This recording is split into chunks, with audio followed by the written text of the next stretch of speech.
Good morning. It's probably a lot quieter here right now than it is along the M25. It's the last thing that you want to hear, fuel shortages at a time when everybody wants to get away. The RAC saying that more than 20 million leisure trips, so that's people specifically going for holidays. The AA says that it's going to be 27 million trips in general, so people that are unfortunately still having to work are still going to be on the roads as well. You can see behind me from where I am in Nottinghamshire at junction 26, like you say, there are a lot of HGVs, there are a lot of smaller cars as well, people taking that travel advice to get out onto the roads early. It's the same thing every year, hearing that advice: travel early, stay off the roads during those peak times, try and travel before 9 a.m. and after 7:30. But of course, this hasn't been happening for the last 2 years. We've had the pandemic, which means that many people have chosen to stay really local. Of course, though, this year we're having these problems along airports, particularly Manchester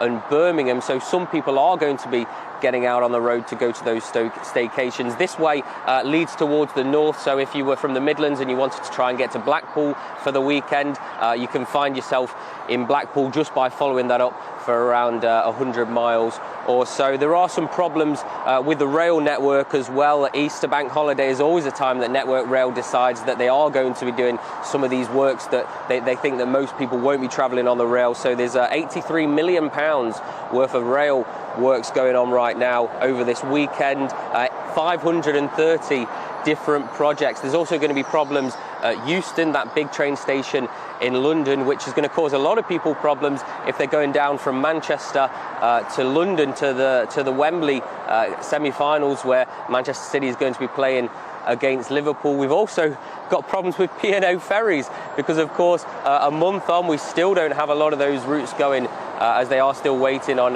regulatory authorization for P&O ferries. So it is a bit of a perfect storm. There are a lot of problems, but I'm sure you will see today a lot of people really happy that they actually can do these sorts of trips when they've spent so much of the pandemic pent up and maybe sitting in their garden talking to their neighbours for the last 2 years. No, it's going to be a good day for sitting in the garden talking to the neighbours. I would think so, Will. Yeah. We're not all as adventurous as you, young man. No, I don't know about you, Will, but it's the prospect of a long journey at the moment with the kids in the back screaming. Did you ever play car games when you were a kid? Have you got any good ideas for car games? Yes, do you know what? We were quite authentic and we used to make up our own, particularly with me and my brothers when I was a kid. And what I used to do, because it was the Spider-Man movie was quite big at the time, was I used to pretend that I was Spider-Man, jumping between different objects as you went along, so different lampposts, different cars, and that was a really entertaining way, surprisingly. And of course, you had all the different sing-songs that you would do with your parents over the years. OK, Peter Parker, good to talk to you this morning. Thank you very much indeed.